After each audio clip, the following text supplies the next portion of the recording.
जैसा कि सिंगापुर में आयोजित सांग्रीला डायलॉग में चीनी सेना के थिंक टैंक के मुखिया झाओ झिया झाऊ ने भारत के सैन्य क्षमताओं पर सवाल उठाकर एक नए बहस को जन्म दे दिया। उन्होंने दावा किया कि चीन के सामने भारत के सेना की तैयारियां कमजोर है और भारत के हथियार चीन के अत्याधुनिक हथियारों का सामना नहीं कर सकते। अब तो चीन अपने हथियारों का बढ़ा चढ़ाकर बखान तो करता ही है, लेकिन आपको जानकर आश्चर्य होगा कि चीन के जिस थिंक टैंक के मुखिया ने भारत के हथियारों की क्षमताओं पर सवाल उठाए, उसी थिंक टैंक ने कुछ महीने पहले अपनी रिपोर्ट में भारत के मजबूत हो रहे हथियार बनाने की क्षमताओं पर अपनी चिंताओं को जाहिर किया था।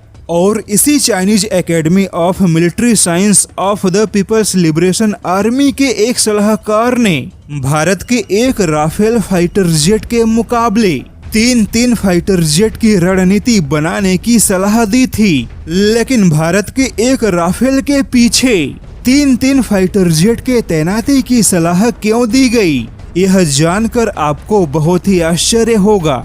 दरअसल चीन अपने ही सिमुलेशन वॉर यानी कि एक नकली युद्ध में भारत के राफेल फाइटर जेट का सामना नहीं कर पाया था और चीन के अपने ही नकली युद्ध में भारत का राफेल चीन के डिफेंस को चकमा देने में सफल रहा। और इस बात का खुलासा CSIS ने अपनी एक रिपोर्ट में किया था। लेकिन वहीं फ्रांस ने अपने एक मिलिट्री सिमुलेशन वॉर में इलेक्ट्रॉनिक वॉरफेयर जैमिंग पोड का इस्तेमाल करके बड़ी आसानी से चीन के रडार सिस्टम से राफेल को आधे घंटे से भी ज्यादा समय तक गायब रखा।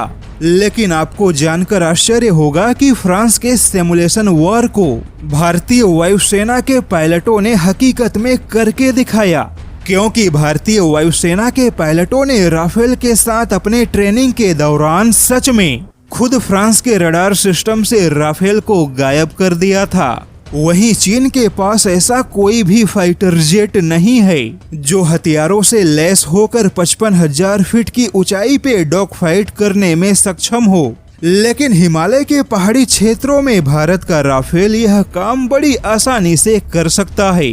अब ऐसे में देखा जाए तो भले ही चीन के हथियारों की क्षमता बहुत बड़ी है, लेकिन चीनी हथियारों की गुणवत्ता को आज तक परखा नहीं गया। लेकिन जिन देशों के पास भी चीन के हथियार है, उन हथियारों के आधार पे यह अंदाजा लगाया जा सकता है कि चीनी हथियारों की गुणवत्ता दोयम दर्जे की है।